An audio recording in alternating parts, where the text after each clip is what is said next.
freaking first cut. Golly. Welcome to the First Cut Podcast. I'm Rick Gehman, and there will be no FedEx Cup points awarded this week, but there is still plenty of golf action. We've got the DP World Tour Championship in Dubai, and we've got the U.S. Women's Open, and joining me to break it all down, the squad is here. The crew is here. Mark Immelman is here. Hey, Mark. How's it, boys? How are we doing? Everyone good? So far, so doing good. Great. Yeah, I'm doing great. There's never the game of golf never takes a rest, right? You know what? I feel like Greg DuCharme. I'm fresh off the driving range, been giving lessons. I mean, I'm just so excited to be on this podcast right now, bringing a little driving range stuff with me. That's Mark Immelman. It's Greg DuCharme. It's Kyle Porter. KP. Golf, unbeknownst to a lot of my Twitter followers, is played worldwide. And here we go. Here's a week.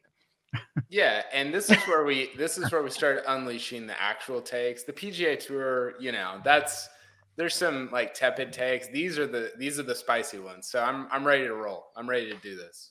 All right, well, let's not waste any more time. Let's jump into this. The DP World Tour Championship. This is being played in Dubai. This is the European Tour's finale, right? The race to Dubai concludes this week, and the field is fairly strong, gentlemen, with a lot of familiar names. Greg, you and I were kind of chatting about this leading into, going live in a field that includes Collin Morikawa, Tommy Fleetwood, Viktor Hovland, Tyrrell Hatton. It's actually Patrick Reed who has been installed as the favorite. It is a little bit surprising. I mean, he's been playing quite well, but you have it just seems, it doesn't seem right. Maybe it's because of the style of play. But it seems like some of these other guys, like a Tommy Fleetwood, sticks out to me as a guy that you would expect to be a favorite, or a Christian Bezuidenhout who's coming off of 2 straight victories. Patrick Reed seems like a little bit surprising. So I'm not sure it's deserving. He's been playing really well of late, and he ended the PGA Tour season for this calendar year quite well. But it's still a little surprising that he's the favorite. There's a couple of fun caveats and like little tidbits about this, Mark. Like, Collin Morikawa, who ranks 3rd in the race to Dubai points, has not played an event outside of the United States, right? Which is always kind of fun. He can swoop over to Dubai and wrap this thing up just with one start. Yeah, it's how those world rankings points stack out. But the thing about it too, sadly for the European Tour, whereas the PGA Tour came back, in early June or whenever it was when we came back from the COVID lockdown. The European Tour for a while was still locked down over there because of the proliferation of COVID over there in Europe. And then, of course, they had that little stretch of golf there where they essentially had, I think it was 5 events just in the British Isles where they drove, from areas around England from one to the other. So the schedule this year was a little thin. But ordinarily, the guys you find atop this ranking are guys that play in the World Golf Championships. They play in the majors, all of those events that count towards the points list, the money list over there in Europe. So it's typically the usual suspects who are vying for this title. And I got to tell you, I mean, the one thing about the Emirates, they have some of the coolest trophies. I mean, you think about that thing when you win there in Dubai, you get that huge urn is the one thing, that huge coffee urn. But this week you've got that scepter. Basically, you get that's just studded with diamonds and gold and stuff like that, and you got the huge trophy. It's pretty cool stuff to play for. Yeah, I think I don't know what it was. They've got all the best stuff over there, like glowing orbs and things of that nature. KP, there is kind of a clear divide, right? There's the names that we talk about on a regular basis: Patrick Reed, Tyrrell Hatton, Viktor Hovland, Collin Morikawa, and then there's the top players that primarily play on the European Tour. Obviously, we get some of these guys coming over. Christian Bezuidenhout is the one that Greg mentioned. He's got back-to-back wins on the European Tour, but then you get the Andy Sullivans of the world, the Robert McIntyres of the world, the guys that make their hay primarily overseas. Yeah, the Tyrrell Hattons of the world, and he probably played on the PGA Tour more this year than he has in past years. By the way, it's you need to get it right here. It's European Tour lifetime member Patrick Reed. Apologies. It's not honorary as well, I believe. It's who is it? It's him, Nicholas, and Tom Watson. Or something? Yeah, it's like 3 names and Patrick Reed is one of them. It never gets old. Yeah, I think that's a good point. And I think, by the way, I have a lot of questions about these rankings. I don't understand them. Like, I don't understand how I don't get how Morikawa is third or second or whatever he is. Where's DJ? Where's Bryson? What's the You got to deal? be members of the tour. So Colin Morikawa is a European Tour member? I guess he has to be. If he's earning points over there, there must be some sort of membership that was taken up. Unless something's changed since I was aware. If you're a member of the tour, you start amassing points from whenever you become a member. Huh. So I guess that's why DJ and Bryson. So because DJ and Bryson are not members, they would not get points. No. Mm-mm. Well, Colin Morikawa, who's never been to Europe, is a European Tour member. Well, it makes a lot of sense for guys that are playing their stretch of events. So that's what Patrick Reed has done over the last few years, and we joke about him. But the guy, he gets the honorary membership with a Masters win, and then he takes up the membership there every year. And every year he's a part of the storyline for the race to Dubai, and it's a handy paycheck. And he's playing in some big events against some stiff competition now in this time of this time of the year. And it depends on how much you want to play. And Reed's the kind of guy who just wants to play all of the time. Where DJ, he's like, okay, I'll do the Tiger Woods schedule plus about another 3 or 4, and that's me for the year. Yeah, Patrick Reed always says, I'm gonna play golf anyway. So, like, if I'm taking time off, I'm playing golf. So why not get paid while I'm doing it? It's an interesting point he makes. He and Sung Jae. Producer Jacob with the facts here. Colin Morikawa took up European Tour membership at the 2020 WGC Mexico Championship, and then, of course, being boosted KP by his victory at the PGA Championship is what gets him into such an illustrious position. He has 5 events that he played that would qualify him for these European Tour, these Race to Dubai points, basically the WGCs and the majors. Well, it's along these lines, too, that you have like the Rory story, when he was playing over here full time, when he was warned, look, if you don't play your fair share of events, you'll play your way out of Ryder Cup captaincy one day. And then there was also Paul Casey and playing on the Ryder Cup team. So they are membership criteria. Like, you've got to play a certain number of events to remain eligible. You have to take up your membership. We've seen guys not do that and cost themselves Ryder Cup selection. But I mean, this battle dates way back to the Seve Ballesteroses of the world. He led the European charge over here to the PGA Tour. Followed Faldo and Langer and Sandy Lyle and all that sort of crowd. And Seve was always battling to make sure, because if you're playing your, whatever it was then, 15 events to be a member over here, and then another 15 or whatever it is in Europe, that's a lot of golf during the year, backing and forthing across the Atlantic. And so there's always been this battle between the stars playing here and over there. But I tell you what, the one thing the European Tour has made it easier for their stars to come play here in the States and then still be members over there and show up at their big events. It's by the way, it's Palmer, Nicholas, Watson, and Pat Reed. There you go. The Mount Rushmore of American European Tour golf. Usually the studs win this thing, Greg. I mean, just to run through some of the recent winners, Jon Rahm's won it twice. Danny Willett, Matthew Fitzpatrick, Rory McIlroy, also 2-time winner. Henrik Stenson, also 2-time winner. And only 2 of the last 7 winners have been longer than 12-1. So, Greg, this is usually a top of the betting board type of situation. Absolutely. And I think a lot of that has to do with the golf course. A lot of it has to do with the conditions that they're playing in. I mean, it always seems to be pretty favorable conditions. All of my memories from this tournament are great conditions with really low scoring, at times low scoring, but these guys, they know how to play this golf course, and it is a golf course that allows for the very best players to perform at their very best. And they take advantage and they get the job done. It's very similar to what we see on the PGA Tour. Studs win the big events over there too, especially the Tour Championship and events like the Masters. So it's a sign of a great tournament when you have great winners every single year, as we do here. Let's make some picks. Let's do some picks. We've got winners, sleepers, and our favorite bet for the DP World Tour Championship. Kyle, let's start with you. Let's start with your winner. Who is going to take this thing down? You got that little smirk on your face. I'm excited to hear this. Well, he hasn't necessarily been playing great. If you look at data golf stuff from the last 3 months, he's still, top 5 in this field in terms of strokes gained overall.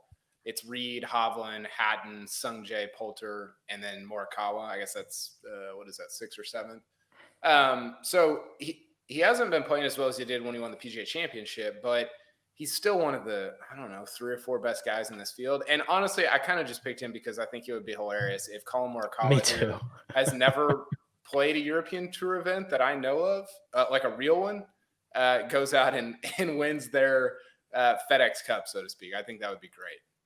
Yeah, it would be quite comical for sure. It'd be a fun little tweet to send out. Also, I find it unbelievably unlikely that Patrick Reed at 8-1 is twice as likely to win this golf tournament as Colin Morikawa at 16-1. I find that hard to believe. Las Vegas. Mark, your pick to win the DP World Tour Championship. Yeah, it's a guy who's won the race to Dubai before, and he finished 3rd here a couple of years ago and was the runner-up to John Rahm last year. And I'm talking about a guy who plays over there in Europe a fair bit, and he hosts a tournament in the United Kingdom, and this is Tommy Fleetwood. Plays the golf course great. The golf course sort of sets up for a right to left pattern, which is his drill. I mean, that's what he does. And I'm not aware of him having played of late, but he's one of those guys that goes down to Dubai and goes and works on the game down there, and so he's very familiar with the conditions, very familiar with the golf course. I think the golf course sets up for him at least the way it finishes. And typically at this place, you have someone doing something special on that final par 5. And Fleetwood's been there, so he knows the place. So I'm going with Fleetwood. That would also be another great chapter in Tommy Fleetwood cementing his resume outside of the United States, which would always be a fun conversation to have. Greg, your pick to win the DP World Tour. Yeah, my pick to win this year is Bernd Wiesberger. He may not be the typical name that you're used to seeing in the stud category, but he is a stud. He's 40th best player in the world. He's got 10 professional wins. I think 7 of them are on the European Tour. So this guy is an elite winner. And I think back to what he did at the Scottish Open in 2019, shooting that 61 in the final round. It was a remarkable performance. And I think he's rounding into similar form to that again this year. You see his most recent 2 starts have been tied 4th at the RSM Classic. We saw him over here in the States. And then the Golf in Dubai Championship presented by DP World, he came in tied 8th. So I think the form is really starting to swing into Bernd Wiesberger's favor. And I think he's going to figure it out. He came in tied 28th last year at this event, which isn't exactly what you're hoping for, but I think it's going to swing in his favor this week. All right, I'm going to pull out my golf club, point it like a shotgun, and take Tyrrell Hatton as my pick to win. 10-1. Bernd Wiesberger, 28-1. So Greg going for a little bit more value. And let's talk value. Let's talk sleepers. Mark, I think I got this one, but I might need a little help. My sleeper, South African Dean Burmeister. Yeah, he's a tremendous golfer, powerful. The guy can move it in a hurry through the air. So Dean Burmeister, he's always been one to keep an eye on, and he played pretty solidly last week in the South African Open down in Sun City. So, I think he's a pretty good pick around there. Finished 4th in South Africa. He's finished 4th in consecutive years here at this event, 2018, 2017. I think he finds a little bit of that magic and has a good week this week. He's 60-1. Mark, we'll stay here with you and your sleeper, please.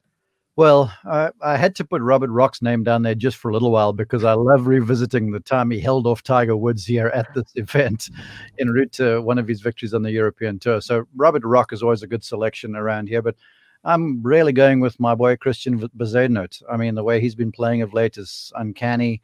Mm-hmm. He started at Augusta National where he played in his first Masters as a rookie, made the cut, was sound for just a few holes, and in the last few weeks in South Africa, he has just been playing on a different level. And he's the kind of guy who carries it on. And he's young and he's fresh and he's fit. So I don't think all of the travel is going to be too much of a deal because from South Africa to the Emirates, I think you're only losing like maybe an hour, 2 at the most in terms of time zones. So it's just the 11-hour flight or whatever it is with not too much time change. So I feel like he's just going to stay in the saddle and keep playing well. Yeah, he's coming off back-to-back victories. Is he a sleeper? Well, according to Greg DuCharme, yes. So that's why I had to put his Oh, name. yeah. We'll have to fill you in on We'll something get that to that. happened before Kyle got on. We'll have to tell you a little something. We'll fill you in on that in just a second with Greg and Mark. But KP, your sleeper is 66-1. Who is it? Yeah, Aaron Ray. Help me out here, Mark. Right. I think it's Right. Yeah. He's finished. Well, he won like a month ago, and he's finished in the top 3 in 3 of his last 5 events. He 66-1. He's been playing really good golf, and so is he the caliber of a Fleetwood or a Westwood or somebody like that? No, of course not. But in terms of recent form, he's been excellent. Yeah, he had a first, a second, and a third over a 4-week stretch a couple of weeks ago. Greg, at some good tournaments too. yeah, oh yeah, he's been Scotland, Ireland, and I just closed out the other one. Greg, your sleeper, please. I think Mark is really going to like this one. Brandon Stone. He has first of all, a sweet golf swing. It's one you feel like you could just watch all day. And he's been playing pretty well this year. He's got 4 top 10s on the year, a second at the Oman Open, and recently tied 4th at the, if I mispronounce this, Mark, please forgive me, but the Joburg Open. So he has been playing Joburg. Yeah. Excuse me. He's been playing some wonderful golf, and I'm looking forward to a great performance out of him. And I think we will get to know this guy. I think Brandon Stone is one of those players who we may see over here in the States at some point in the future. He's got a lot of game. Well, he's been over here already, played on the University of Texas golf team there for a few years, turned pro, and then had some big wins. I mean, he shot, was it 59 en route to the victory at the Scottish Open a couple of years ago? I believe he shot 60 maybe, but he had a putt for 59 on the line. No, you're right, Mark. He didn't. It was 60. Yeah, and so he's good. And just some insider knowledge of his dad's name's Kevin. His father was a really good player in his own right, and the nickname was Stoney. So when little Brandon came along, he became Pebbles. So everyone, all of us call him Pebbles Stone. So there's the story. Love it. He's a good. That's a great nickname, by the way. He's a good off the tee guy. All right, favorite bet. So this is before we went hot. We already had a wine wager placed. So I don't want to step on Mark and Greg and kind of describe how this happened, but they're kind of in opposing camps of who may have a good week or not. So Greg, lay out how this all went down. So we have Jacob puts together this rundown, right? It's great work. It's always great. And he allows us, because of the technologies of today, to fill in some of our picks in these scenarios. So we can all see it. We can all share it. And my favorite bet of the week is Bernd Wiesberger over Christian Bezuidenhout, plus 100. It's a great bet. Now, Bezuidenhout is playing probably some of the best golf of anybody in the world. So how is that a good? And so Mark, of course, challenges me on that and says we want to maybe throw something, make it sweeten the pot a little bit, sweeten it with maybe some fermented grapes or something along those lines. So that's what we're gonna do. You know what? It's easy to make the hot take, but it's a little more challenging to put your money alongside said hot take. So yeah, well, thank you. Okay, make the call. That's brave.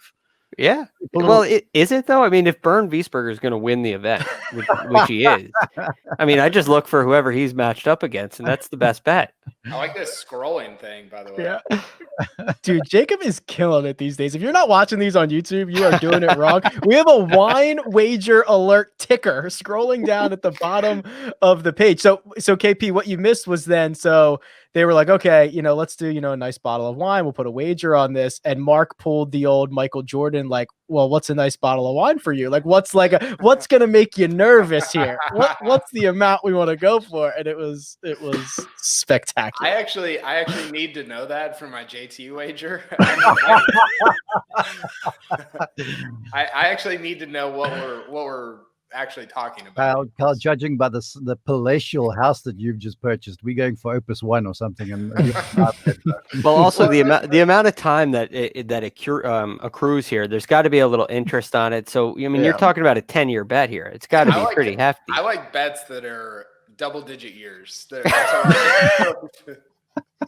Until we find out, build up a lot of equity. I've already put down some wagers on the 2036 Ryder Cup is apparently, or 2040 or whatever, is going to be in Frisco. So we can make whatever bets we want for that. It's like 30 minutes from my house. By the time Kyle has to play this JT bet, we're going to be known as the 7th cut or the 8th cut anymore. All right. So to recap, Greg took Bernd over Bez for a matchup. Kyle, your best bet also includes the man who is coming off 2 consecutive victories. Yeah. Mark mentioned him to me when we were at the Masters, I think before the Masters. And, you know, there's so many guys, I feel like, specifically from South Africa that are, I mean, we talk about Eric Van Rooyen, like that are just top 40 guys, and they seem to kind of just rotate in and out. And he's obviously kind of on a heater right now. I like him in a matchup against, I think it was Sung Jae and Matt Wallace. Correct. And yeah, I think it was like plus 175 for him to win that matchup, which I thought was a really good number. In terms of Greg and Mark's bet though, I really like both those guys. I think they're both really good. And I need a third party to get in and try to steal some of their wine. Don't you worry. You'll just steal it anyway from everything Mark says. Oh my gosh! Yeah, remember the hotel room in Augusta? Yeah, I remember that. Don't believe any of that. That's fake news. Actually, all jokes aside, that's where we talked about Christian that one evening. I think it might have been after the practice round or whatever, and Kyle was just tossing names at me, and I'm like, watch for Bassett. He's real. I mean, he's cut of the Ernie Els cloth to me, you know, sort of tallish, not Ernie's size, but big languid swing, hits the ball freely. It's uninterrupted, and he's got all the tools. Speaking of a swing that can hit it for days, Mark, your favorite bet includes a guy who is just an absolute stone bomber. Yeah, you know what? I had to get this, and I love Bryson, I do. But here's the guy who's done absolutely nothing in the gym and flies at 350 in the blink of an eye. And Wilco Nienaber, I mean, our attentions were drawn to him maybe a year ago. For future President's Cups, and he's the kid can go. He really can. He essentially fumbled an event 3 weeks ago where he had the lead, and he had a rough finish, a couple bogeys to finish, and then I can't remember who overtook him, but he essentially nearly won his first European Tour event. It was the Joburg Open, in fact, and then has played well since. And around a place like this in Dubai, I think Nienaber it's going to be freewheeling. He's going to stand up there and just absolutely lace the balls off the tee and turn a lot of these holes into drivers and wedges and stuff like that. And truth be told, Henrik Stenson just hasn't been playing that well. And even though he's coming to a place where he's won before, I think the fresh face in Wilco Nienaber is going to probably be a handful this week. I love it. My best bet of the week is Colin Morikawa to be the top American. No offense to John Catlin or Sean Crocker, but this is a 2-horse race. It's Patrick Reed or Colin Morikawa. So if you're giving me plus 163 on Colin Morikawa in a matchup against Patrick Reed, essentially, I will take it. So Colin Morikawa, top American. Gentlemen, we've got women's golf, the 75th U.S. Women's Open coming at you. On the other side, we're going to take a quick break and hear a word from our partners. And we're back. The women are in action for their U.S. Open in Houston. Champions Golf Club is going to play host this week, but they're using 2 courses, right? They're worried a little bit about daylight. So the first 2 rounds will be played across the Cypress course and the Jackrabbit course before they make the cut and move everybody back over to the Champions Golf Club. Greg, the big thing that we might notice, first of all, this is going to be it's just a stacked field. It's going to be a great event to watch. It's in like the perfect time of day to watch golf. I love this. The thing we're also going to notice about this Champions course, the greens are almost 10,000 square feet on average. I mean, these are just absolute monsters. Gonna be a lot of lags. It'll be nice to get home in 2 on a lot of these putts for the women. It looks like the course is going to be set up on the long side as well. So you have a long golf course with some big green. It's a big golf course, and it's hosted a number of events before. It's hosted a U.S. Open before. I believe it was 1969. Correct me if I'm wrong, but so it has been. We have seen it before, not in person necessarily, not at that time. Maybe Mark has, but it was a long time ago. We had a U.S. Open here. This rivalry is really escalated here in the last couple of minutes. Well, that escalated quickly. So yeah, but a big golf course. Only the second time that a U.S. Women's Open's been held in Texas. The first was at Colonial. So it'll be fun to see. It's a nice time of year to get down into that area for a U.S. Open. So I'm really looking forward to the event.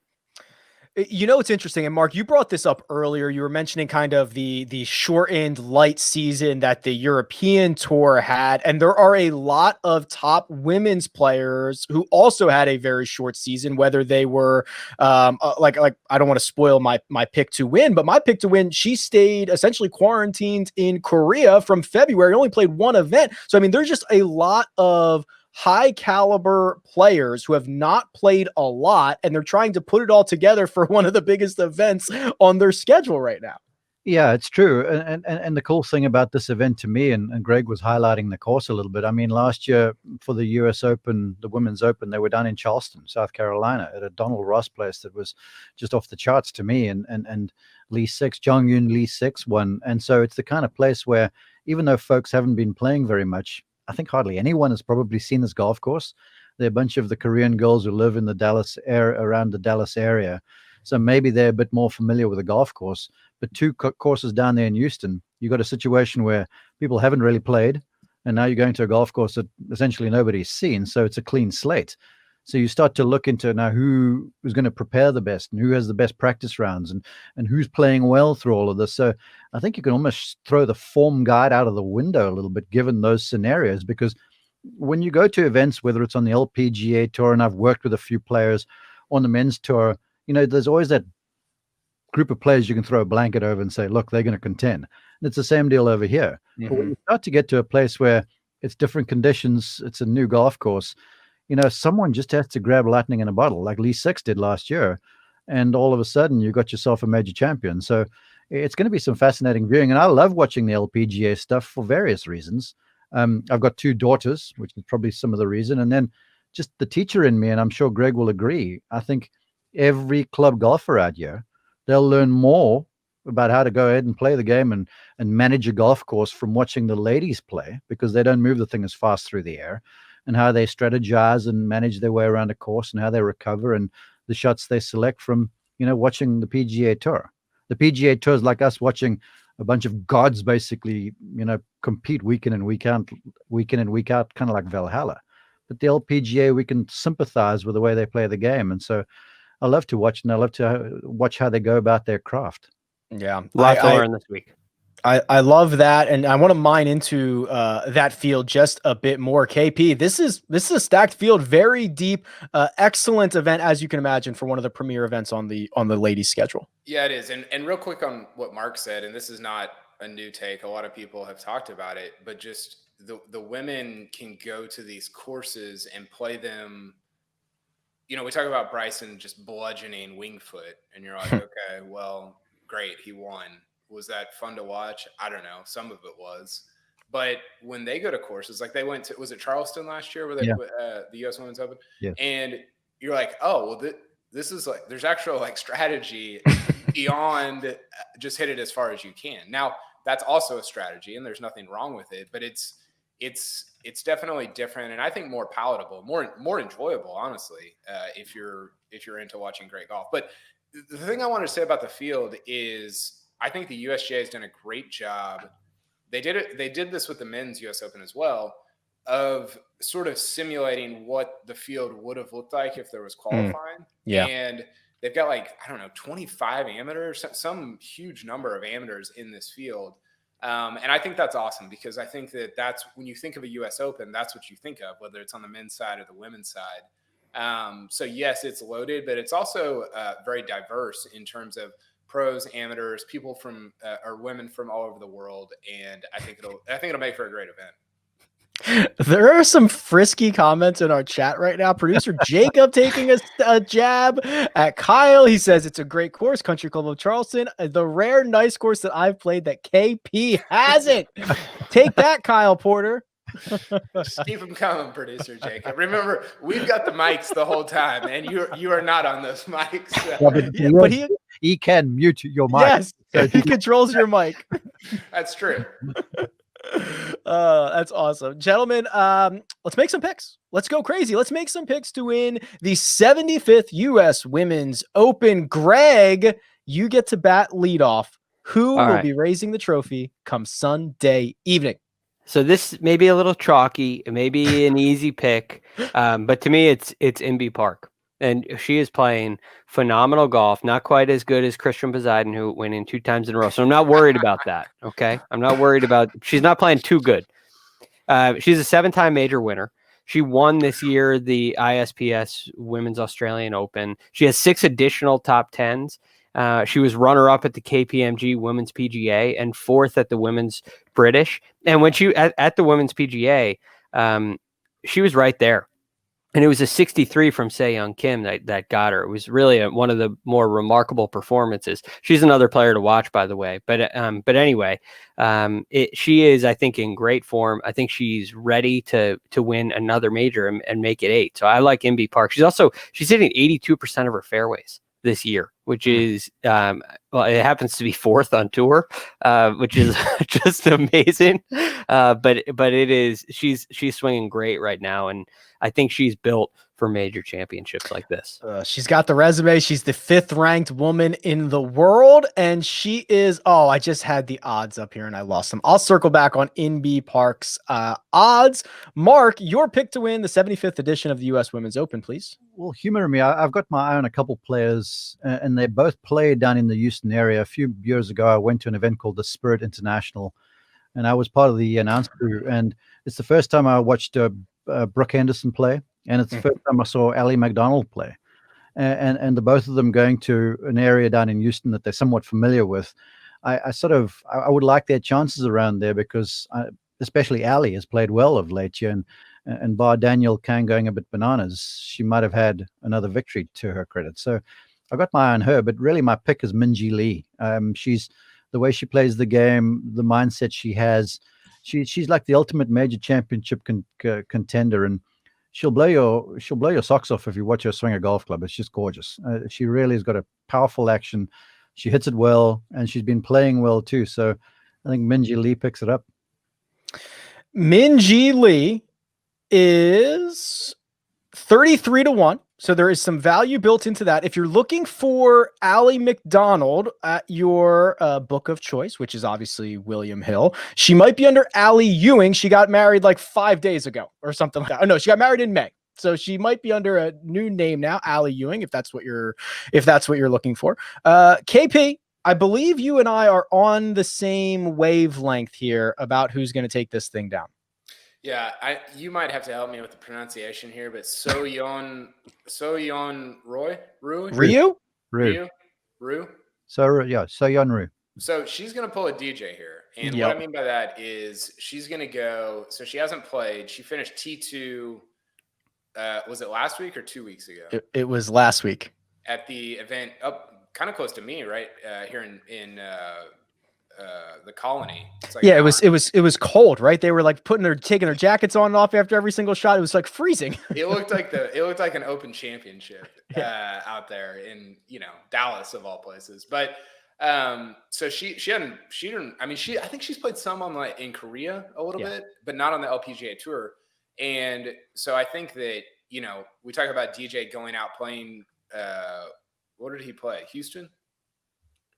Yeah, right. That was his first start back after testing positive. He played Houston, then he played, and then he goes out and wins the Masters by 4 strokes or whatever. So I think she pulls a DJ and wins. She's got a great record at this event, by the way. It's unbelievable. Like her last 15 or 12 years, it's been T6, T7, T2. I think she won it back in like 2012 or something like that. So I like her this week. Yeah, she has not finished outside the top 25 any year in the last 10 years. And she has piled up 6 top 5 finishes at the U.S. Women's Open in that stretch. She is 25-1. She's a 2-time major winner. She played great last week. I think if she had played more recently, if she even pulls off a victory last week, these odds might be half of that. She's got an unbelievable resume. I think we get a really good number. I'm with KP. So Yeon Ryu to win the U.S. Women's Open. How about that? Pretty good. All right, gentlemen. We're going to be back with plenty more content over the course of the next couple of weeks. I hope you enjoy some European Tour, some LPGA action. I want to thank Mark Immelman for joining us. You can find him at Mark_Immelman. I'd like to thank Greg DuCharme, who you can find at The Real GFD, and Kyle Porter, who you can find at Kyle Porter CBS. I'm at Rick Run Good. This has been The First Cut, and we'll catch you next time.